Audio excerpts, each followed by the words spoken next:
በአይነ ህሊናዬ ማየት ጀምራለሁ።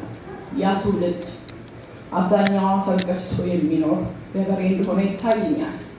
ተፈጥሮ የምትሰጠውን የዝናብ ስጦታ ጠብቆ አድካሚና አሰልቺ የሆነ ኑሮ እንደሚኖር መገመት አስቸጋሪ አይደለም። ኑሮ የድህነት ቢሆንም ባለው ተመስገን ብሎ የሚኖር ይመስላል። ልጆች በመውለዱ ተደሳች ነው።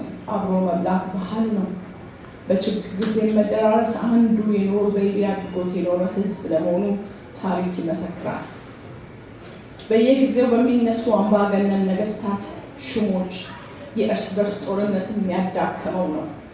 ለመሆኑ ይህንን ጸሐፋት ዘግበውታል? እንዲህም ሆኖ እየተዋለደ ከመኖር አላቆምም። እምነቱ ትልቅና ጠንካራ በመሆኑ ምንም አያስፈራውም።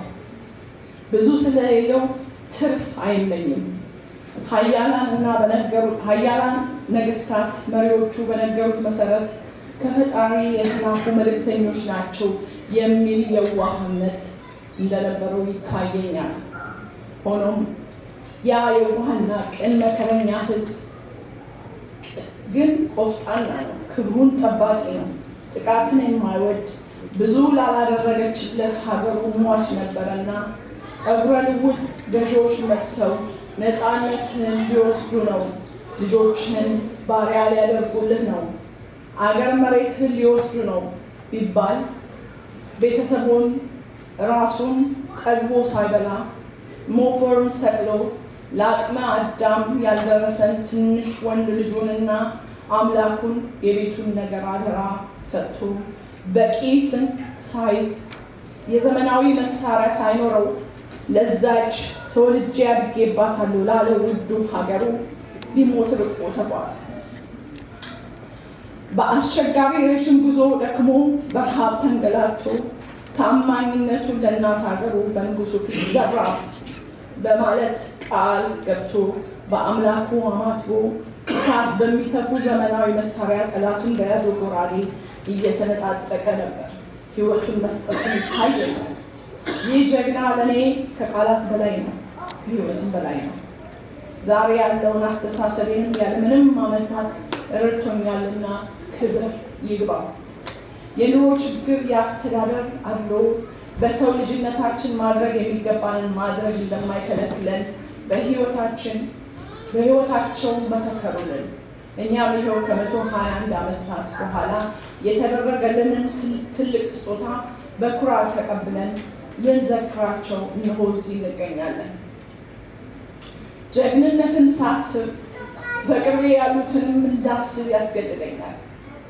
ምንም እንኳን ጦር ሜዳ ላይ ሄደው ባይዋጉም የተበታተነውን ማንነታችንን በህብረት፣ በጨዋነት፣ በመረዳዳት እንድናስተናግድ መርዳት፣ ኢትዮጵያዊ በኢትዮጵያዊነቱ ችግሩ እንዲቀረፍ መሞከር፣ የህብረት ማዕከሎችን መርዳት፣ ባህልና ሃይማኖታችንን ለልጆቻችን ማስተላለፍ፣ የደካሞችንና የወሬኛዎችን አሉባልታ ሳይሰሙ በጥንካሬ መቆም፣ ጥቅም ሳያገኙ ለማንነት መስራትና በጨዋነትና በታማኝነት ለወገን መስራትና የመሳሰሉት ለኔ ትልቅ ጀግንነት ነው። ለዚህ ዓላማ ለቆሙ፣ ለረዱ፣ ላስመሰከሩ ሁሉ ክብር ይግባቸው። የእነዚህን የቅርብ ጀግኖች ማንነት ለማወቅ ብዙ መድከም የለብንም። እዚሁ አጠገባችን ነው ያሉት። እኒህ ጀግኖች ብዙም ምስጋና አይሹ።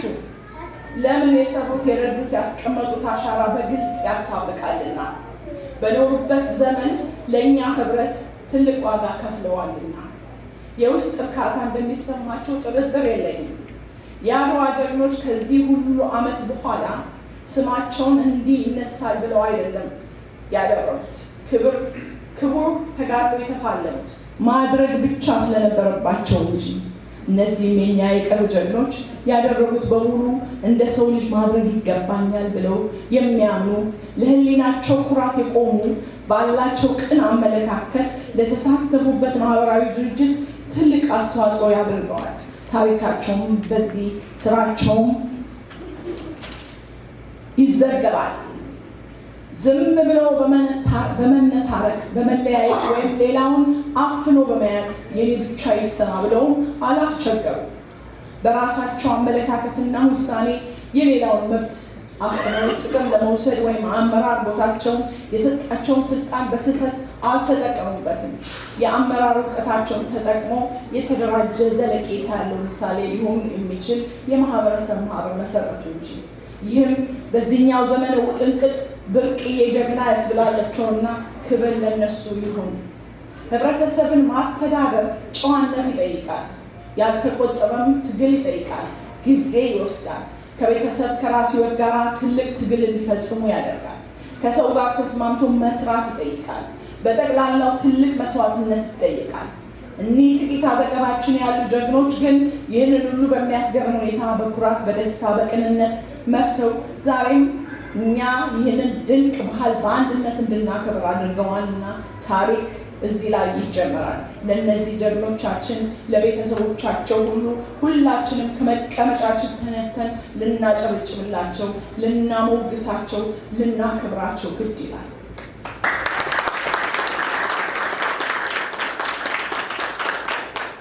ሌላው ጀግኖቻችን በየጊዜው በኮሚኒቲ ማህበራችን ባህል ስናዘጋጅ እየመጡ በውሱን ጊዜ ልምምድ በእናንተ ፊት በመቆም የተካኑት ውድ የባህል ትርኢት ተካፋዮቻችን የኛው ብርቅዬ ሕፃን ልጆቻችንና ወጣት ልጆቻችን የኛ የታሪካችን ምስክር ናቸው።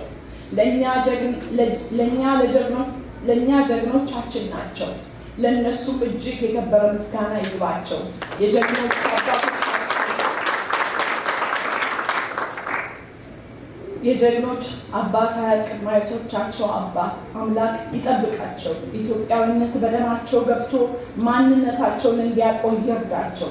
ምስጋና ለቀድሞ ለአሁኑ ለሚመጡት ጀግና ኢትዮጵያውያን በሙሉ ይሁንልኝ። አመሰግናለሁ።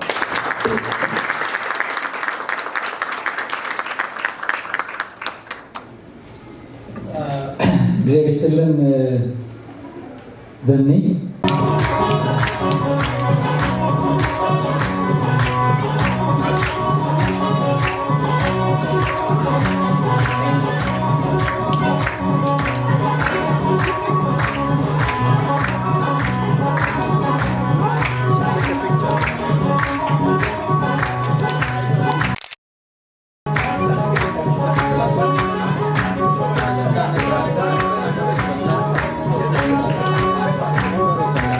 La la la la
ይወጣል